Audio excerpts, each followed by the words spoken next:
बच्चों कल मैंने आपको एक फिगर भेजा था। हमारा जो पाचन तंत्र है, मानव पाचन तंत्र है, उसके अंदर देखिए उसमें क्या था।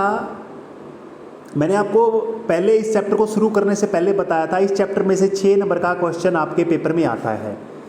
लास्ट सम होता है, लास्ट क्वेश्चन होता है आपके पेपर का ही लास्ट होता है, सबसे लास्ट में 27th सम होता है। ये आपका 6 नंबर का क्वेश्चन आता है इस चैप्टर के अंदर से, ठीक है। और ऑप्शन में 3-3 नंबर के 2 आते हैं, यानी ए पार्ट बी पार्ट इसके 6 नंबर वाले के ऑप्शन में आते हैं, यानी 6 के ये हो गए, 6 के ये हो गए। तो बिल्कुल इजी सा चैप्टर है, इसको कहीं से छोड़ना नहीं है, ठीक है। चलो इसमें करते हैं भाई। ये कल वाला जो मैंने आपको फिगर भेजा था उसको एक्सप्लेन करना पेपर में कई बार आता है, कई बार फिगर आ जाता है। फिगर अकेला आएगा तो 3 नंबर का आएगा, 3 नंबर का आ जाता है, नाम के साथ में भी नाम बताने और फिगर बनाना है। और वर्किंग अकेली आ जाती है कई बार 6 नंबर की, ठीक है। अकेली वर्किंग काम आएगा, फिगर नहीं आएगा इसमें, ठीक है।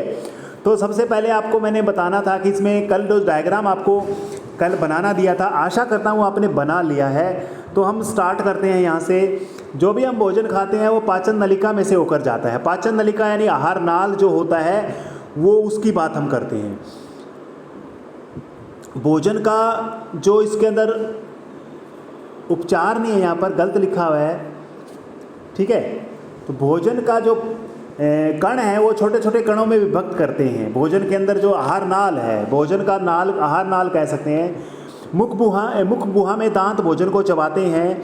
भोजन के पाचन का आरंभ मुख गुहा से ही प्रारंभ होता है। पेपर में कई बार आता है कि मुख गुहा यानी मुंह को बोलते हैं, जहाँ पर हमारे जीवा होती है, वहाँ पर हमारे दांत होते हैं और हमारे लार ग्रंथि होती है। तो यहाँ से शुरू करते हैं बच्चों, ये पहला पॉइंट है। यहाँ पर मुख गुहा में पाचन कैसे होता है।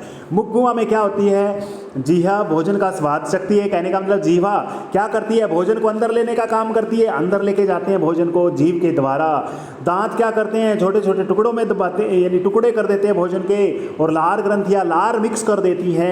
और लार में आपको याद रखना है टाइलिन नाम का एंजाइम होता है, वेरी वेरी इंपॉर्टेंट है ये। लार में टाइलिन नाम का एंजाइम होता है जो भोजन में स्टार्च को माल्टोज में परिवर्तित कर देता है। अब याद रखो बच्चों, ये माल्टोज है ना, ये माल्टोज आगे जाकर के ग्लूकोज में कन्वर्ट होगा। किस में कन्वर्ट होगा, ग्लूकोज में, जो हमें एनर्जी देता है।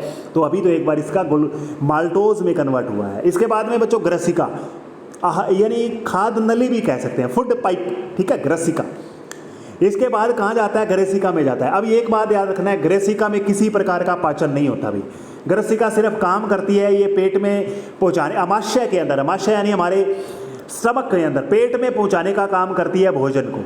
अब कई बार 3 नंबर का पेपर आ जाता है, अमाशय में कैसे होता है। 3 नंबर का क्वेश्चन पूछ लेता है, अमाशय में भोजन का पाचन कैसे होता है। आपको याद रखना है, हमारा जो अमाशय होता है ना, हमारा जो स्टमक होता है ना, इसके अंदर क्या होता है, उसकी दीवारों से एक हाइड्रोक्लोरिक एसिड, हाइड्रोक्लोरिक अम्ल और जठर रस निकलता रहता है, स्रावित होता है जब हम भोजन स्टार्ट करते हैं। हाइड्रोलिक HCl पहले भी पढ़ा है। HCl क्या काम करता है बच्चों, HCl जो होता है ना, उस अम्लीय माध्यम बना देता है, अम्ल वाला माध्यम बना देता है, एसिडिक मीडियम बना देता है। ऐसा क्यों, क्योंकि यहाँ पर एक एंजाइम हम पढ़ेंगे बच्चों, पेप्सिन नाम का एंजाइम पढ़ेंगे। पेप्सिन एंजाइम को काम करने के लिए अम्लीय माध्यम की ज़रूरत होती है। कौन से माध्यम की, अम्लीय माध्यम की ज़रूरत होती है। जिस माध्यम में जिसको ज़रूरत होगी वो माध्यम इसका प्रोवाइड करने वाला है HCl। और HCl का काम है, ये छोटे मोटे जीव होते हैं भोजन में, उसको मारने का काम भी करता है, ठीक है। यह कठोर आहार को कोमल कर देता है, ये आपको याद रखना है। देखो नेक्स्ट, मैंने अभी बताया था जो हमारे जठर के अंदर 2 टाइप्स के क्या होते हैं, हमारे जठर यानी पेट के अंदर 2 टाइप के एंजाइम होते हैं। जठर में कौन कौन से एंजाइम होते हैं, 2 प्रकार के होते हैं। पहला होता है रेनिन क्या करता है, दूध को फाड़ने का काम कर देता है। पेप्सिन क्या काम करता है, प्रोटीन को पेप्टोन में करता है। पेप्टोन याद रखना है, पेप्टोन। पेप्टोन आगे जा करके इसको यूज करेंगे, अभी काम करने वाला नहीं है, हमारे शरीर में यूज होने वाली चीज़ नहीं है अभी तक, आगे जाएगा, आगे देखेंगे क्या बनेगा इसका। तो पेप्टिन को पेप्सिन जो हार्मोन है, सॉरी एंजाइम है, पेप्सिन एंजाइम को काम करने के लिए कौन सा माध्यम चाहिए? अम्लीय। वो अम्लीय माध्यम कौन देता है इसको? HCl, जो पीछे मैंने पढ़ा था। ठीक है बच्चों, याद रखना है। आज लास्ट टॉपिक करते हैं डिओडिनम।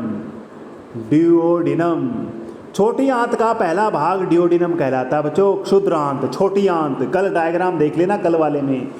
इसमें 2 प्रकार के पाचक रस स्रावित होते हैं बच्चों, 2 प्रकार के।